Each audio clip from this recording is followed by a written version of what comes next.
حضرت بابا فریدالدین گنج شکر رحمت اللہ تعالی علیہ کی اماں کہتی ہیں جب میرا بیٹا پیدا ہونے والا تھا تو میں رب کی بارگاہ میں دعا کرتی تھی، اللہ اگر تو مجھے بیٹا دے تو اس طرح کا دینا بیٹا میرا ہو پر بندہ تیرا ہو، اے اللہ اگر بیٹا دینا تو اس طرح کا دینا میرے اللہ، اس طرح کی مجھے اولاد دینا کہ دودھ وہ میری چھاتی سے پیے پر شکر تیرا ادا کرے، اے اللہ اگر بیٹا دینا تو اس طرح کا دینا کہ قوت روٹی روزی وہ زمین پہ کھائے لیکن اسی زمین پر وہ تیرے دین کا سپاہی بھی بنے، وہ مجاہد فی سبیل اللہ بھی بنے۔ حضرت بابا صاحب کہتے ہیں مجھے شکر پسند تھی، اماں بڑے جتن کرتی ہے بیٹے کے لیے، بڑا کچھ کرتی ہے، تو بیٹے روٹی ٹائم پہ کھانا فلاں کا، کہتے ہیں مجھے شکر پسند تھی۔ میری اماں سردیوں کے ٹھنڈے موسم میں اٹھ کے میرے لیے پانی بھی گرم کرتی، مصلی بھی بچھاتی اور پھر ایک پڑیا شکر کی بنا کے میرے مصلی کے نیچے بھی رکھتی، کہتی بیٹا نماز پڑھے تو اللہ شکر دیتا ہے۔ آپ فرماتے ہیں میں روز نماز کی 5 نمازوں کے وقت مصلی اٹھاتا تو پڑیا شکر کی ملتی، سکول اور مدرسے کے میں اپنے کلاس فیلوں کو بھی کہتا نماز پڑھو بڑی پیاری شکر ملتی ہے، کہتے ہیں میں روز شکر کھاتا۔ ایک سویرے فجر کی نماز میں اماں نے وضو تو کرایا مصلی بھی بچھایا، پر دیہات کی وہ سادی بیوی جس کا سارا کام بھی خلوص پہ مبنی تھا، جو آکسفورڈ سے پڑھی ہوئی تو نہیں تھی لیکن آداب ممتا اسے سارے آتے تھے، جو کسی یونیورسٹی کی سند یافتہ تو نہیں تھی لیکن بیٹے کے ساتھ کس طرح کا رویہ اختیار کرنا ہے یہ سارا اسے پتا تھا، کہتے ہیں سادی اماں نے سارے کام کیے لیکن شکر رکھنا بھول گئی۔ بابا صاحب کہتے ہیں میں نماز پڑھنے لگا تو ماں نے یہ بھی بتایا تھا کہ نمازی کے آگے سے نہیں گزرتے، نمازی کے آگے نہیں ہوتے، اب اماں کہتی ہے میں مجبور ہوں، درس بھی میں نے دیا ہے بھول گئی ہوں، اب شکر رکھنے جاؤں گی تو پردہ کھل جائے گا۔ ایک کونے میں لگ کے ماں روئی، بیٹے کی شفا کے لیے نہیں، بیٹے کی نوکری کے لیے نہیں، بیٹے کے اچھے مستقبل کے لیے نہیں، ماں روئی آنسو بہے تو کہتی کیا ہے، اے اللہ میں اسے اپنے آگے جھکانے کو جتن تھوڑی کرتی تھی، تیرا بنانے کا جتن کرتی تھی، اے اللہ مہربانی فرما میری پردے داری کر، اگر راز کھل گیا تو میرا فرید نماز نہ چھوڑ جائے۔ بابا صاحب کہتے اماں تڑپتی رہی اور میں نے نماز پڑھ کے مصلی اٹھایا، پہلے پڑیا ہوتی تھی اب تو پورا دریا شکر کا بہ رہا ہے۔ فرماتے ہیں میں نے وہ اٹھائی شکر کھائی اور میں نے چیخ کے کہا اماں جلدی آج بڑی لذیذ ہے، آج شکر کوئی انوکھی ہے، اور آج تو کمال شکر دی ہے میرے اللہ نے، ایک پڑیا کی جگہ پورا دریا بہ رہا ہے۔ بابا صاحب رحمت اللہ علیہ فرماتے ہیں میری اماں آئی اور میری اماں نے بازو کھولے تو ماں کی ممتا ہی بتاتی ہے کہ اللہ کی رحمت کس طرح کی ہوتی ہے۔ کہتے ہیں میں نے اماں کے سینے سے لگا تو اماں رو کے کہنے لگی بیٹے پہلے میں شکر دیتی تھی، آج شکر بنانے والے نے شکر عطا فرمائی ہے۔ ساری زندگی پیشانی سے سجدے کا نور نہیں گیا، ساری زندگی وہ لذت عبادت نہیں گئی، اس لیے کہ استاد نے ڈنڈے سے نمازی نہیں بنایا تھا، اس لیے کہ پیر صاحب نے یہ کہہ کہ نمازی نہیں بنایا تھا کہ نماز پڑھو گے تو روٹی میں برکت ہو جائے گی، اس لیے کہ علامہ صاحب کا وہ بات سن کے ہم نمازی نہیں بنے تھے کہ جس نماز میں بتایا جاتا ہے کہ بیماریاں ختم ہو جائیں گی نماز پڑھنے سے، اماں نے رب سے جوڑنے کے لیے نمازی بنایا تھا۔ ساری زندگی بابا صاحب کہتے رہے اٹھ فریدا ستیا چاڑو دے مسیح، چل ہن اٹھ فریدا ستیا چاڑو دے مسیح، او تو ستا ہے رب جاگدا تیری ڈاڈے نال پرید۔ ساری زندگی نماز کی ٹریننگ دینا، اپنے بچوں کو اپنے رب سے جوڑنا، اپنے بچوں کو اللہ کے ساتھ ان کا تعلق بنانا، ان کو رب والا بنانا، انہیں رسول پاک کا غلام بنانا، یہ ڈیوٹی ہے ماں باپ کی۔ ایک بہت بڑے محدث ہیں، اتنے بڑے محدث ہیں کہ میرے نبی کریم کی مسجد نبوی میں وہ حدیث کے استاد رہے، حضرت ربیعہ بن عبد الرحمن نبی پاک کی مسجد نبوی میں حدیث کے استاد ہوئے، اور حضرت حسن بصری جو جناب علی کے شاگرد ہیں وہ بھی حضرت ربیعہ کے شاگرد ہوئے، حضرت امام مالک جو 70 سال تک مدینہ اور مکہ میں حدیث پڑھاتے رہے وہ بھی حضرت ربیعہ کے شاگرد ہیں۔ ان کے والد کا نام تھا عبد الرحمن فروغ۔ تاریخ بغداد میں لکھا ہے کہ بنو امیہ کے دور میں تابعین کے زمانے میں جناب عبد الرحمن بن فروغ گھر سے چلے گئے، ایک روایت ہے بچہ چھوٹا تھا، ایک روایت ہے بچہ ابھی ماں کے پیٹ میں تھا، جہاد کرنے چلے گئے۔ اس دور میں یہ جہاد ہوتا تھا کہ ایک علاقہ فتح کیا تو مسلمان اگلے علاقے میں چلے گئے، اگلا فتح کیا تو اگلے علاقے، ایک کے بعد دوسرے لوگ پلٹ کے نہیں آتے تھے۔ حضرت عبد الرحمن گئے 30,000 دینار بیوی کو دے گئے، کہنے لگے سنبھال کے رکھنا، اور جہاد کرنے نکلے تو 27 سال تک گھر نہیں آئے، اور 27 سال کے بعد آئے تو حضرت ربیعہ محدث بن چکے ہیں، مسجد نبوی میں حدیث کے استاد ہیں، بیٹا بہت بڑا شیخ بن گیا۔ واپس آئے ہاتھ میں نیزہ ہے، کالی داڑھی تھی ساری سفید ہو گئی، وجود بڑا تگڑا تھا، کمزوری آ گئی، آئے نیزہ پکڑا ہوا ہے، گھوڑے پہ بیٹھے ہیں، مدینہ منورہ میں گھر ہے، دروازے پہ دستک دی، حضرت ربیہ نے دروازہ کھولا، اندر داخل ہونے لگے تو کہنے لگے بابا تو کدھر گھستا آ رہا ہے؟ کدھر؟ اس نے کہا تو پیچھے ہٹ، تو میرے مکان پہ کب سے قبضہ کر کے بیٹھا ہے۔ بات تیز ہونے لگی، آواز تھوڑی بزرگوں کی بلند ہونے لگی تو اندر سے زوجہ نے سن لیا، وہ دروازے کی اوٹ سے دیکھنے لگی تو پہچان گئی، کہنے لگی ربیہ پیچھے ہٹ جا، یہ کوئی غیر نہیں ہے، تیرے والد گرامی ہے، یہ تیرے والد ہیں۔ اندر آئے، باپ بیٹا ملے، عصر کی نماز کا وقت ہو گیا، بڑا روئے، 27 سال کے بعد باپ لوٹا، 27 سال کے بعد بڑے روئے۔ نماز کا وقت ہوا تو حضرت ربیہ جلدی سے وضو کیا، مسجد نبوی شریف چلے گئے۔ جناب عبد الرحمن فروغ نے بھی کھانا وانا کھانا تھا، کھانا کھانے بیٹھے تو حکم دیکھے شوہر کیا کرتا ہے، یہ نہیں پوچھا کہ 27 سال حال کیا رہا، پوچھنے لگے میں تجھے 30,000 دینار دے گیا تھا، وہ کدھر ہے؟ تو زوجہ کہنے لگی کھانا کھا لو، عصر کی نماز پڑھ کے آؤ، پھر بتاتی ہوں پیسے کہاں ہیں، آپ کی رقم بڑی اچھی جگہ پہ محفوظ ہے۔ کہتے ہیں میں نماز پڑھنے مسجد گیا، عصر کی نماز کے بعد میرے نبی پاک کے منبر پر ایک نوجوان بیٹھا ہے، گھر میں تو ان کا انداز ٹوپی پہننے کا تھا نا، سادے عام لباس میں، مسجد نبی میں جبہ پہنا ہے، سر پہ امامہ ہے، خوبصورت لب و لہجے میں رسول اللہ کے منبر پر بیٹھ کر، نبی پاک کے منبر پر بیٹھ کر، پتہ نہیں آپ کو اس بات کی لذت نصیب ہو رہی ہے کہ نہیں، عام جگہ نہیں، نبی پاک کے حضور کے منبر پر بیٹھ کر نبی پاک کی حدیثیں سنا رہے ہیں، اتنا بڑا مقدر۔ کہتے حضرت امام مالک جیسے لوگ، خواجہ حسن بصری جیسے لوگ کاغذ قلم لے کے حدیثوں کی سماعت کر رہے ہیں، ان سے درس لے رہے۔ جناب عبد الرحمن کہتے ہیں میری نظر اٹھی، کچھ بوڑھا ہو گیا تھا، کچھ اس وقت وہ ٹوپی میں سادے لباس میں تھے، پہچان نہ پایا۔ ایک شخص سے پوچھا یار ہے تو جوان پر اس کے چہرے کی نورانیت میرے دل کو بھا گئی ہے تو جوان پر اس کا حدیثیں بیان کرنے کا انداز میری طبیعت کو گھائل کر گیا، یہ کون ہے جو نبی پاک کی مسجد میں بیٹھ کے حدیثیں بیان کر رہا ہے؟ تو کہتے امام مالک کہنے لگے بابا جی چپ کر جاؤ، ہمارے استاد کے بارے میں اونچے لب و لہجے میں بات نہ کرنا، دیکھتے نہیں کتنے کتنے لوگ بیٹھے ہوئے خاموشی سے۔ تو میں نے کہا مجھے بھی تو بتا دو نا ہے کون؟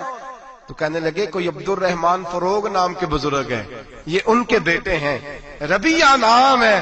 کہتے ہیں جب لفظ کہے تو میرے آنسو چھلک کے باہر آئے اور میں حضور کی مسجد میں گر گیا اور رونے لگا کہ یہاں اور میرے رسول پاک سید عالم صلی اللہ علیہ وسلم کے منبر پر اور میرا بیٹا۔ کہتے میں تڑپ کے گھر گیا اور گھر جا کے میں نے اپنی بیوی کو جب دیکھا تو میرے آنسو نکل گئے، میری بیوی سمجھ گئی کہ یہ میرے محدث بیٹے کو دیکھ آیا ہے۔ کہتے ہیں بیوی رو کے کہنے لگی میں نے آپ کے 30,000 دینار آپ کے بیٹے کو مصطفیٰ کریم کی حدیث کا استاد بنانے میں خرچ کر دیے، میں نے وہ 30,000 دینار خرچ کر دیے، 30,000 دینار آپ کا بیٹا میں نے۔ تو کہتے ہیں میں اپنی بیوی کی طرف دیکھنے لگا، میں نے کہا قربان جاؤں، میں اگر اللہ کے دین کے رستے میں تھا تو نے میرے ساتھ نیکی کی ہے، میرا بیٹا بھی دین کے رستے پہ لگا دیا میرے بھائی، اللہ سے جوڑا، اللہ سے جوڑا ان لوگوں نے اپنی اولاد۔ بابا فرید الدین مسعود گنج شکر رحمت اللہ تعالی علیہ کے ایک مرید تھے، بابا صاحب سے مرید ہوئے تو بابا صاحب فرمانے لگے ہاتھ مجھے دیا ہے تو میرا ہی رہنے دینا، اب جگہ جگہ نہ بھاگتے پھرنا، نوے نوے نہ یار بنائیے وان کمینے الو کا، اب جگہ جگہ نہ گھومتے پھرنا۔ اس نے کہا حضور ٹھیک ہے صحیح ہو گیا، بس ہر آدمی کے لیے یہ حکم نہیں ہو جس رنگ میں یہ بات کر رہا ہوں اسی رنگ میں لینا، لوگ رنگ بھی بدل لیتے ہیں نا باتوں کا، جس رنگ میں بیان کر رہا ہوں نا وعدے نبھانے کی صرف بات کر رہا ہوں، ورنہ اللہ تبارک و تعالیٰ کا فضل ہے۔ میرے ایک دوست ہیں پیر صاحب، تو وہ مجھے کہنے لگے میں نے اپنے مریدوں کو کہا ہے کسی اور کی تقریر نہیں سننی، کسی اور کی محفل میں نہیں جانا، آپ نے بھی کہا ہے کہ نہیں کہا؟ میں چپ کر گیا۔ کہنے لگے آپ بولے نا کہا کہ نہیں کہا؟ پیار سے کر رہا ہوں، چلو بات آ گئی ہے تو آج کر دیتا ہوں، آپ پیار والے لوگ بیٹھے ہیں نا، کر لوں محبت والی بات۔ تو وہ مجھے کہنے لگے کہ آپ نے بھی کہا ہے کہ نہیں کہا؟ میں نے کہا آپ کو کیا ٹینشن ہے؟ کہنے لگے میں نے آپ کے 2-4 مرید فلان جگہ بیٹھے ہوئے دیکھے ہیں۔ میں نے کہا میں نے نہیں کہا۔ کہنے لگے کیوں؟ میں نے کہا میرا تو دل کرتا ہے ان سے کہوں کہ ہر جگہ جاؤ، جگہ جگہ جاؤ، دیکھو ساڈے ورگا ملیا تو بہ جیا جی، نہ ملیا تو واپس آ جایا جی، ختم ہو گئی بات۔ اتنی کیا بات ہوئی کہ بندہ منتیں کرتا پھرے؟ کو مل گیا نا، خدا جانے بلندی ہے کہ پستی، پر جہاں میں ہوں وہاں کوئی نہیں ہے۔